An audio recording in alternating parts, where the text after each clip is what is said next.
दृष्टि आईएएस के टुडेज जी के प्रोग्राम में आपका स्वागत है।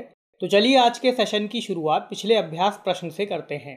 आपसे पूछा गया था कि निम्न में से किसने अल्ट्रा स्वच्छ नामक कीटाणु शोधन इकाई का विकास किया है? IIT Mumbai, IIT Delhi, IIT Kanpur या डीआरडीओ?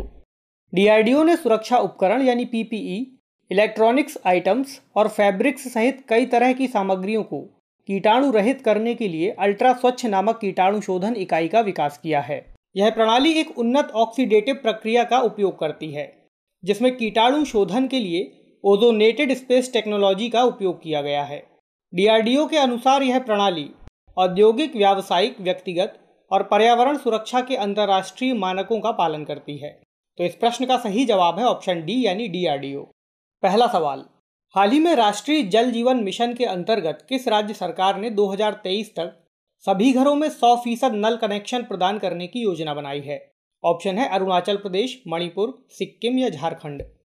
अरुणाचल प्रदेश सरकार ने राष्ट्रीय जल जीवन मिशन के अंतर्गत 2023 तक सभी घरों में 100% नल कनेक्शन प्रदान करने की योजना बनाई है। इस योजना में आकांक्षी जिलों, गुणवत्ता प्रभावित बस्तियों और सांसद आदर्श ग्राम योजना के तहत आने वाले परिवारों को प्राथमिकता दी जाएगी। इसके तहत 2020-21 में राज्य सरकार ग्रामीण परिवारों को 77,000 नल कनेक्शन प्रदान करेगी। भारत सरकार ने 2020-21 में जल जीवन मिशन के तहत राज्य के लिए 255 करोड़ रुपए मंजूर किए हैं। गौरतलब है कि प्रधानमंत्री नरेंद्र मोदी ने 2024 तक देश के प्रत्येक ग्रामीण परिवार को कार्यात्मक घरेलू नल कनेक्शन प्रदान करने के उद्देश्य से 15 अगस्त 2019 को जल जीवन मिशन की घोषणा की थी। तो इस प्रश्न का सही जवाब है ऑप्शन ए यानी अरुणाचल प्रदेश। दूसरा सवाल, विश्व साइकिल दिवस कब मनाया जाता है? 1 जून, 2 जून, 3 जून या 6 जुलाई?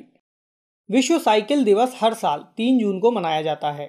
यह दिवस साइकिल की विशिष्टता, टिकाऊपन और उपयोगिता के महत्व को रेखांकित करने के लिए मनाया जाता है।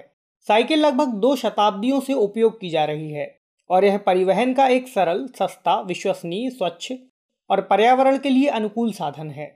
संयुक्त राष्ट्र महासभा ने 2018 में इस दिवस को मनाने की घोषणा की थी। तो इस प्रश्न का सही जवाब है ऑप्शन सी यानी 3 जून।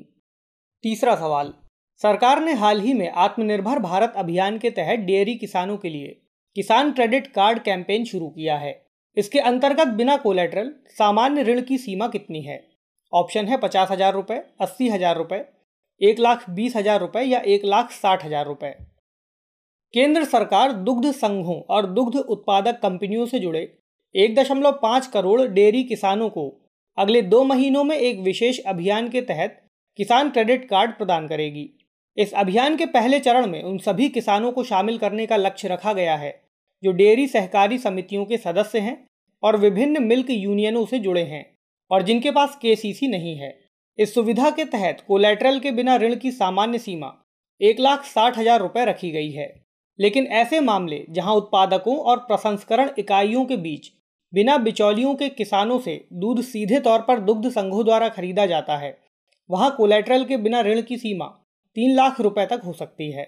डेयरी सहकारी आंदोलन के तहत देश में 230 मिल्क यूनियनों के साथ लगभग 1.7 करोड़ किसान जुड़े हुए हैं। तो इस प्रश्न का सही जवाब है ऑप्शन डी यानी 1,60,000 रुपये। चौथा सवाल, हाल ही में युवा कार्यक्रम और खेल मंत्रालय ने खेलो India community coach development programme launch किया है। इसे किस मंत्रालय की सहायता से कार्यान्वित किया जाएगा? ऑप्शन है मानव संसाधन विकास मंत्रालय, पर्यटन मंत्रालय, गृह मंत्रालय या स्वास्थ्य एवं परिवार कल्याण मंत्रालय। खेल मंत्री किरेन रिजिजू ने देश भर के 15,000 शारीरिक शिक्षा के शिक्षकों और कोचों के लिए खेलो India community coach development programme शुरू किया है। यह एक 25 दिवसीय कार्यक्रम है जो भारत के एक खेल राष्ट्र बनने के उद्देश्य को बढ़ावा देगा। यह कार्यक्रम भारत के हर स्कूल से जोड़ा जाएगा, जिसके लिए मानव संसाधन विकास मंत्रालय की सहायता ली जाएगी। इस प्रोग्राम का पाठ्यक्रम मॉड्यूल शारीरिक शिक्षा के शिक्षकों और सामुदायिक कोचों को सही ज्ञान और कौशल के बारे में जानकारी देगा। इससे सभी उम्र के बच्चों के लिए फिटनेस से संबंधित विभिन्न प्रकार की गतिविधियां करने और उनका आयु अनुकूल फिटनेस परीक्षण करने में मदद मिल सकेगी। तो इस प्रश्न का सही जवाब है ऑप्शन ए यानी मानव संसाधन विकास मंत्रालय। पांचवा सवाल, निम्न में से कौन सा राज्य 2 जून को अपना स्थापना दिवस मनाता है? तेलंगाना, असम, हरियाणा या सिक्किम? 2 जून 2014 को तेलंगाना को आधिकारिक तौर पर आंध्र प्रदेश राज्य से अलग कर नए राज्य के रूप में गठित किया गया था। तब से प्रत्येक वर्ष तेलंगाना राज्य 2 जून को अपने स्थापना दिवस के रूप में मनाता है। इस वर्ष इसकी 6ठी वर्षगांठ मनाई गई है। तेलंगाना भारतीय प्रायद्वीप के दक्षिण मध्य खंड पर उच्च दक्कन के पठार पर स्थित एक भू आबद्ध राज्य है। तो इस प्रश्न का सही जवाब है ऑप्शन ए यानी तेलंगाना। छठा प्रश्न, निम्नलिखित में से कौन सा या से कथन 42वें संविधान संशोधन के द्वारा नीति निदेशक तत्वों के रूप में जोड़े गए? समान अवसर के आधार पर न्याय देना व निःशुल्क विधिक सहायता उपलब्ध कराना ताकि गरीबों को अन्याय का शिकार न होना पड़े, उद्योगों के प्रबंध में कर्मकारों के भाग लेने के लिए उपयुक्त विधान बनाना, पर्यावरण के संरक्षण व संवर्धन और वन तथा वन्य जीवों की रक्षा का प्रयास करना, या उपरोक्त सभी। संविधान सभा के सदस्यों ने यह तय किया था कि राज्य को ऐसे आदर्शों को साधने के लिए जो सामाजिक न्याय के लिए वांछनीय हों, कुछ प्रावधान किए जाएं और इन्हें मूल अधिकारों के अतिरिक्त रखा जाए। मूल संविधान में अनुच्छेद 36 से 51 तक कुल 16 अनुच्छेद नीति निदेशक तत्वों के रूप में शामिल किए गए थे। बाद में संशोधन करके इनमें कुछ अन्य प्रावधान जोड़े गए जो इस प्रकार हैं। 42वें संविधान संशोधन अधिनियम 1976 के माध्यम से इनमें अनुच्छेद 39 का, 43 का तथा 48 का को अंतः स्थापित किया गया। 44वें संविधान संशोधन अधिनियम 1978 के द्वारा अनुच्छेद 38 की भाषा में संशोधन किया गया। 97वें संशोधन अधिनियम 2011 द्वारा इस भाग में अनुच्छेद 43 खा को अंतः स्थापित किया गया। तो इस प्रश्न का सही जवाब है ऑप्शन डी यानी उपरोक्त सभी। सातवां प्रश्न, निम्नलिखित में से कौन सा या से कथन मूल अधिकारों और नीति निदेशक तत्वों में अंतर को प्रदर्शित करते हैं? मूल अधिकार न्यायालय द्वारा प्रवर्तनीय है, जबकि नीति निदेशक सिद्धांत न्यायालय द्वारा प्रवर्तनीय नहीं है। मूल अधिकारों की प्रकृति प्रायः नकारात्मक है, जबकि नीति निदेशक सिद्धांतों की प्रकृति सकारात्मक है। कूट है केवल एक, केवल दो, एक और दो, दोनों, या उपरोक्त में से कोई नहीं। मूल अधिकार और नीति निदेशक तत्व भारतीय संविधान के 2 प्रमुख आधार स्तंभ हैं।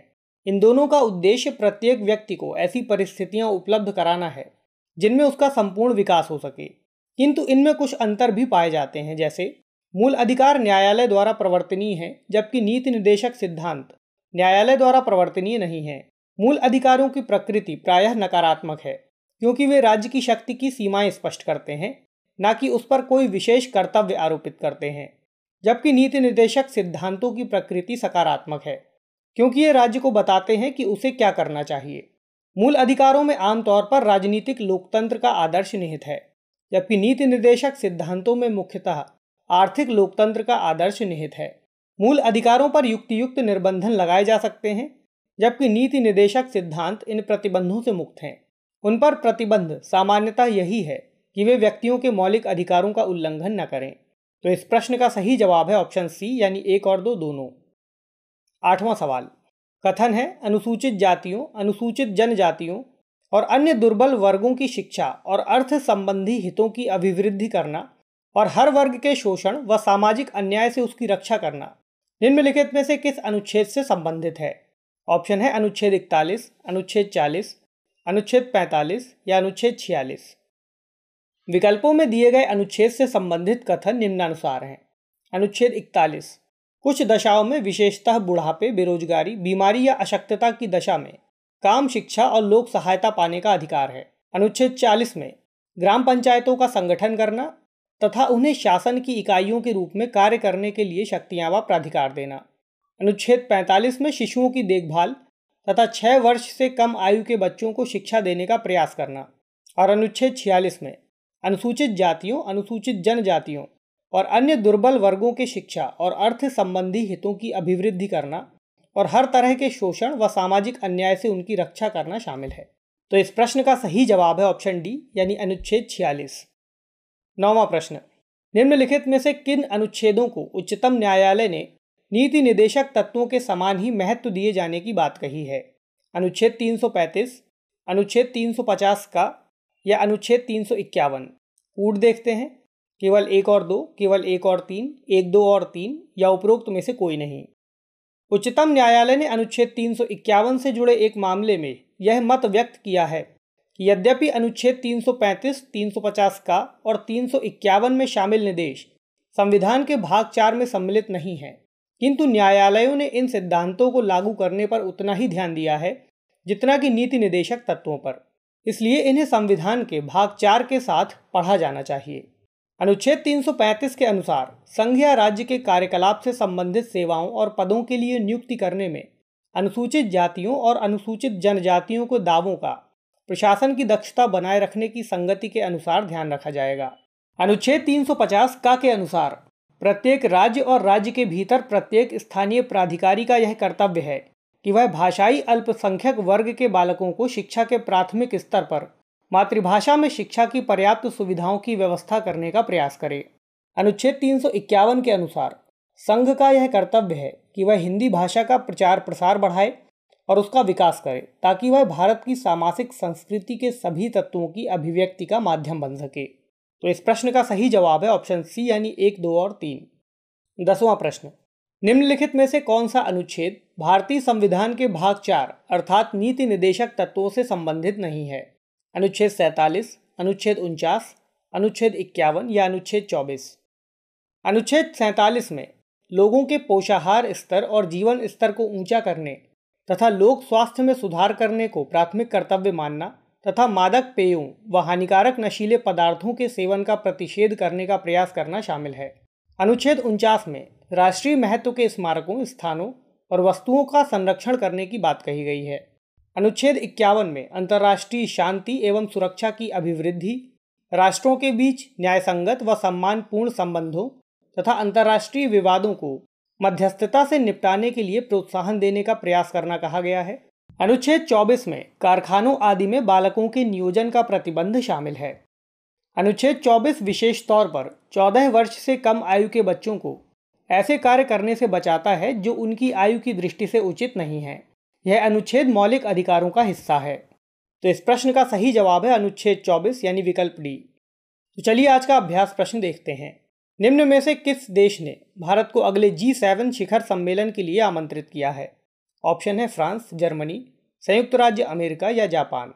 तो कमेंट सेक्शन में इस अभ्यास प्रश्न का सही जवाब देना ना भूलें। अगले सेशन में कुछ नए प्रश्नों के साथ आपसे फिर मुलाकात होगी। तब तक के लिए नमस्कार।